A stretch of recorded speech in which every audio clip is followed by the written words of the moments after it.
नमस्कार। आपका स्वागत है आपके अपने चैनल में। जैसा कि आप जानते हैं, मेरा चैनल आज प्रगति के पथ पर अग्रसर है। इसका श्रेय आप सभी दोस्तों, बड़े बुजुर्ग, मेरे साईं भक्तों, आप सभी को जाता है। कहते हैं कि साईं की महिमा बहुत ही अपरंपार है। यदि आपने आँख बंद करके साईं पर विश्वास किया तो साईं जी आपके जीवन के सारे कष्ट पल भर में मिटा देंगे। बस बात है श्रद्धा और विश्वास की। जब जब रास्ते सारे बंद हो जाते हैं, जब सब रास्ते बंद हो जाते हैं और इंसान हिम्मत हार जाता है, उसका बल, बुद्धि, धन कुछ काम नहीं करता, उस पल साईं जी आकर हमें मुसीबतों से बाहर निकालते हैं। बंद दरवाज़ों को खोलकर परेशानियों का हल करते हैं। बस मन में श्रद्धा विश्वास साईं के प्रति सदा रखना।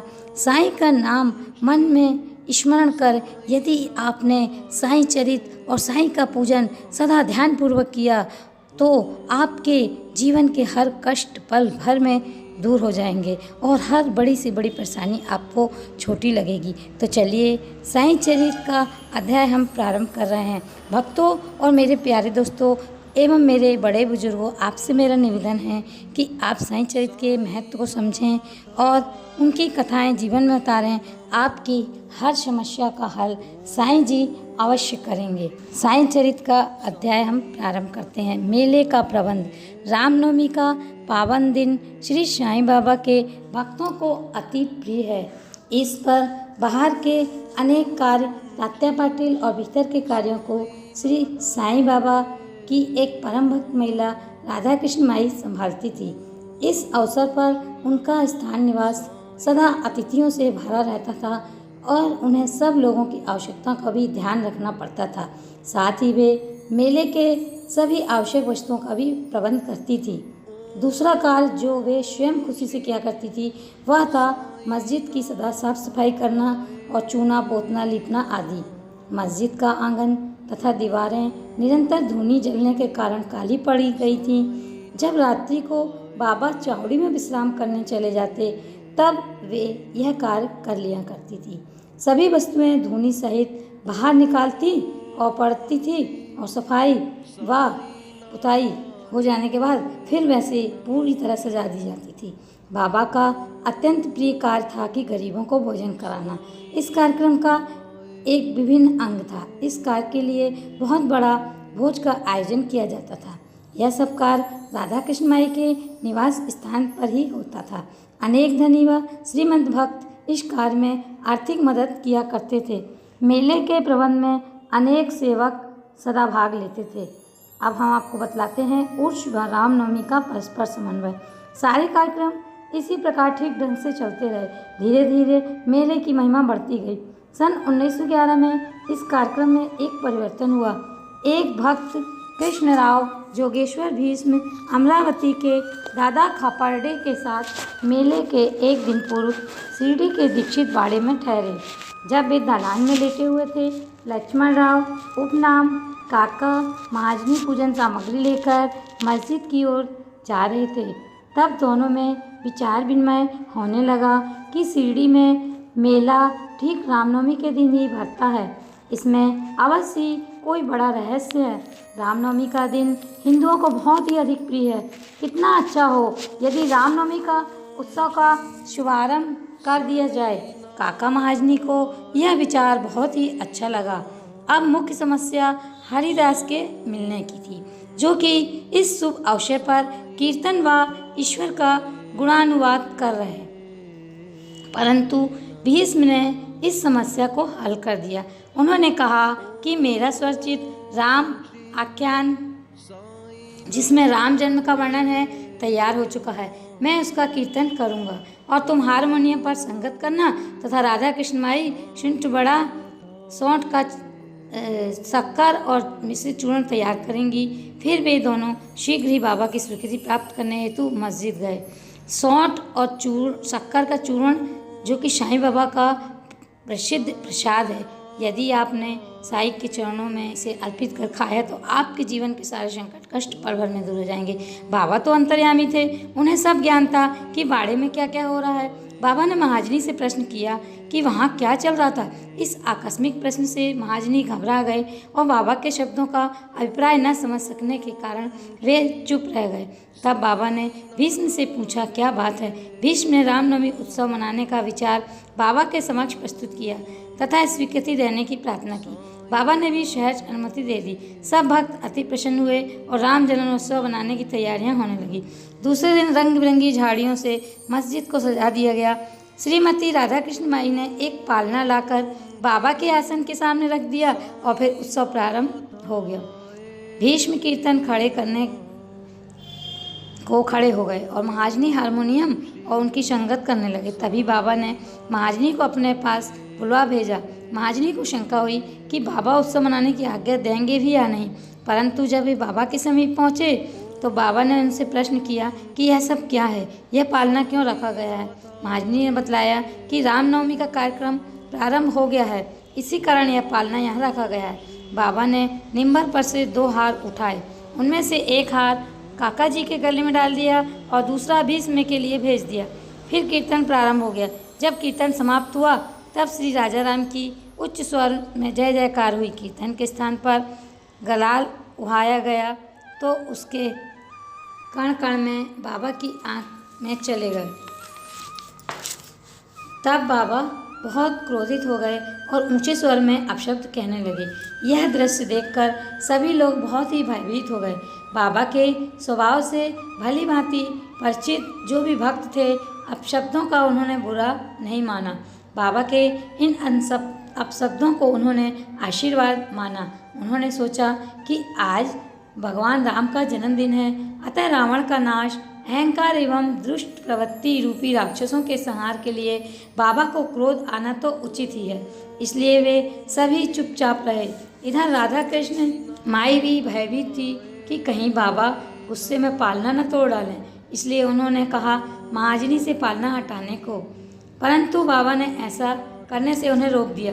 कुछ समय बाद बाबा शांत हो गए और उस दिन महापूजा और आरती का कार्यक्रम भी पूर्ण रूप से संपन्न हो गया।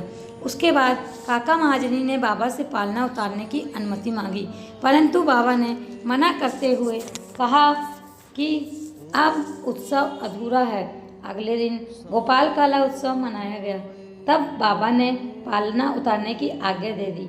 उत्सव में दही मिश्रित पोहा एक मिट्टी के बर्तन में लटका दिया जाता है और कीर्तन समाप्त होने पर वह बर्तन फोड़ दिया जाता है तथा प्रसाद के रूप में वह पोहा सबको बांट दिया जाता है।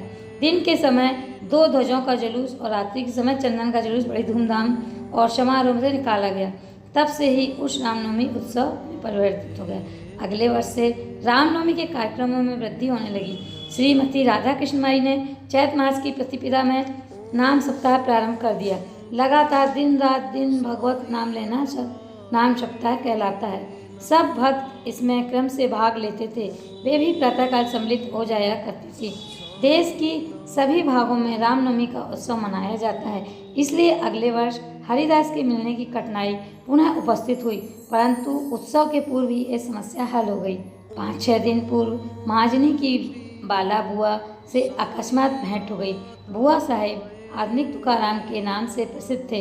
इस वर्ष कीर्तन का कार्य उन्हें ही सौंपा गया। अगले वर्ष 1913 में श्री हरिदास सतारा जिले के बाबा बुला सतार कर वैद्य स्थित कवटे ग्राम में प्लेग प्रकोप होने के कारण अपने गांव में हरिदास का कार्य नहीं कर सकते थे। इस वर्ष वे सीढ़ी में आए। काका साहेब दीक्षित ने उनके कीर्तन के लिए बाबा से अनुमति प्राप्त की। बाबा ने भी यथेष्ट पुरस्कार दिया। सन 1914 में हरिदास की कठिनाई बाबा ने सदैव के लिए हल कर दी। उन्होंने यह कार्य स्थायी तौर पर दासगणु महाराज को सौंप दिया। यह ध्यान देने योग्य है कि जुलूस तथा उत्सव में हिंदू और मुसलमान दोनों ही साथ साथ कार्य करते थे, परंतु आज तक उनका कोई भी विवाद नहीं हुआ। अब हम आपको मस्जिद का कायाकल्प बतलाते हैं।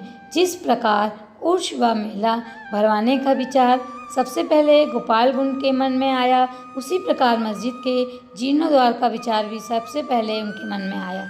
उन्होंने इस कार्य के निमित्त पत्थर एकत्रित कर उन्हें वर्ग का आकार करवाया। लेकिन इस कार्य का श्रेय नाना साहेब चांदोरकर को मिला और हर्ष के कार्य श्रेय काका साहेब दीक्षित को मिला। प्रारंभ में बाबा ने इन कार्यों के लिए स्वीकृति नहीं दी, परंतु स्थानीय भक्त महर्षापति के आग्रह से बाबा की स्वीकृति प्राप्त हो गई और एक रात में ही मस्जिद का पूरा आंगन बन गया। अभी तक बाबा एक टाट के टुकड़े पर ही बैठते थे, अब उस टाट के टुकड़े को वहाँ से हटाकर उसके स्थान पर एक छोटी सी गद्दी बिछा दी गई है। सन 1911 में सभा मंडप भी परिश्रमपूर्वक ठीक कर दिया गया। मस्जिद का आंगन बहुत छोटा तथा असुविधाजनक था। काका साहेब दीक्षित आंगन का विस्तार करके उसके ऊपर छप्पर बनवाना चाहते थे। आवश्यक द्रव्य व्यय कर उन्होंने लोहे के खंभे, बल्लियां और कैंचियां खरीदी और कार्य भी प्रारंभ हो गया। दिन रात परिश्रम कर भक्तों ने लोहे के खंभे जमीन में गाड़े। जब दूसरे दिन बिना चौड़ी से लौटे तो उन्होंने उन खंभे को उखाड़ कर फेंक दिया और क्रोधित हो गए। वे एक हाथ से खंभा पकड़कर उसे उखाड़ने लगे और दूसरे हाथ से उन्होंने तात्या का साफा उतारकर उसमें आग लगाकर गड्ढे में फेंक दिया। बाबा के नेत्र क्रोध के कारण धधकते अंगारों की भांति लग रहे थे। कोई भी उनकी ओर देखने का साहस नहीं जुटा पा रहा था। सब भयभीत थे कि अब क्या होगा। बाबा के एक कोढ़ी भक्त भागोजी शिंदे कुछ साहस कर आगे बढ़े। बाबा ने उन्हें पीछे धकेल दिया। माधवराव की भी वही दशा हुई। बाबा उनके ऊपर भी ईंट फेंकने लगे। जो भी उन्हें शांत करने गया उसकी वही दुर्दशा हुई। क्रोध शांत होने पर बाबा ने एक दुकानदार को बुलाया और एक जरीदार फेंटा खरीदकर अपने हाथों से उसे तात्या के सिर पर बांधा। जैसे उन्हें विशेष सम्मान दिया गया हो। वह विचित्र व्यवहार देखकर भक्तों को बड़ा ही आश्चर्य हुआ। वे समझ नहीं पा रहे थे कि किस अज्ञात कारण से बाबा इतने क्रोधित हुए। उन्होंने तात्या को क्यों पीटा और उनका क्रोध तुरंत क्यों शांत हो गया। बाबा कभी कभी बहुत ही गंभीर और शांत मुद्रा में रहते थे और बड़े प्रेम पूर्वक बात किया करते थे, परंतु अचानक ही बिना किसी कारण जब बाबा क्रोधित हो जाया करते थे तो भक्तों को बहुत आश्चर्य होता था कि आखिर साईं जी क्रोधित क्यों हो गए। आज हमने अध्याय 9 की कथा पूर्ण की। अब हम साईं चरित्र का अगला अध्याय आपको अपने अगले एपिसोड में बताएंगे। यदि आपने हमारे चैनल को सब्सक्राइब नहीं किया है तो शीघ्र ही सब्सक्राइब कर लें और बेल आइकन को ऑन कर लें और साईं चरित्र की कथाएं देखें। साईं से संबंधित सभी जानकारियां हम आप तक पहुंचाएंगे। तब तक के लिए जय साईं राम, जय साईं राम, जय साईं।